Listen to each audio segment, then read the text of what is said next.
Alright, welcome back. On this video, I'm going to talk a little bit about the difference between having money and having wealth.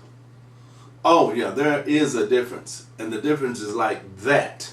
Okay, when you have money, a lot of times people who have money, they don't advertise or they don't show that they have money. So that's why it's kind of difficult for people to really say, well, hey, that person has money. Because some people don't want to show the type of money that they have. And I agree with that. I'm that same way. I really don't like to just, let you know that, I do or don't have money.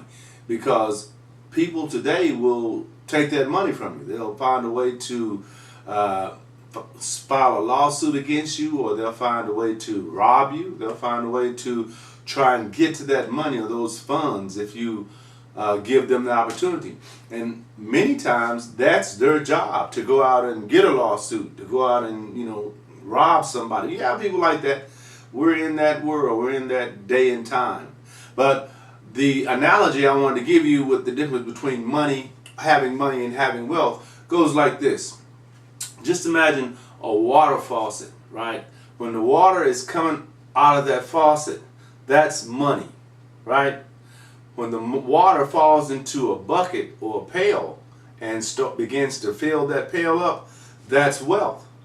Now, see, if that faucet stops draining, you still have wealth if you've allowed that money to accumulate. But if you just, as that water is coming out that faucet, you just spending,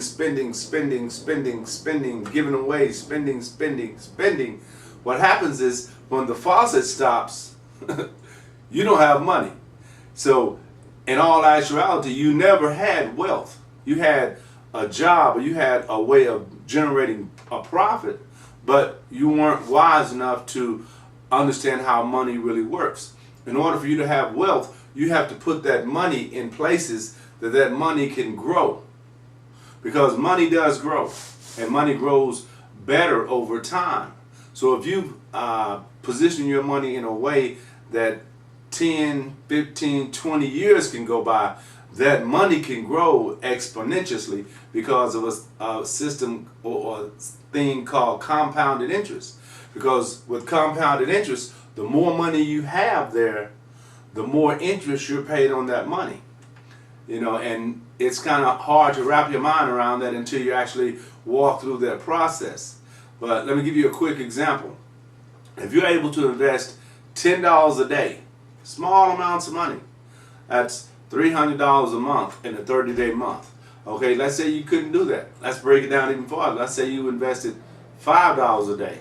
That's $150 a month in a 30-day month, right?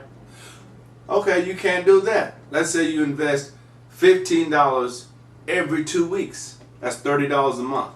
Most people can do that, right? If you invest $15 a day every 2 weeks, continuously for a year, 2 years, 5 years, you'll not only have established money or allowed the compound interest to kick in, but you've also established a system or pattern of saving or investing. And by doing that, as time goes by, you become comfortable with not having that $15, right? So what you can do is you can say, well, you know what? This month, I happen to have a little bit more extra money, so instead of putting $15 this 2 weeks, I'm going to put $30. And then the next time I'm going to put another $30. And you may get comfortable with that. And that's just increasing your wealth more and more, right? So that's the mindset you want to have. It doesn't take a lot of money. It just takes getting a system in place where it's kind of automatic. It's automatically going there whether you need the money or not. And after a period of time, you no longer even concern yourself with that. It's automatic, right? So you're getting wealthier and wealthier over time because you're investing. You're investing consciously, but it's so repetitious that it's unconscious to you, right? It's like driving a car. Once you learn how to drive a car, then you can just get in the car and go. You can get in anybody's car and go because you know how to drive. But it's the process, setting that up, getting an understanding about how all that works, that leads you to wealth. And you can be wealthy over time. And that's how I recommend it. Get wealthy slowly. Stop trying to get rich quick.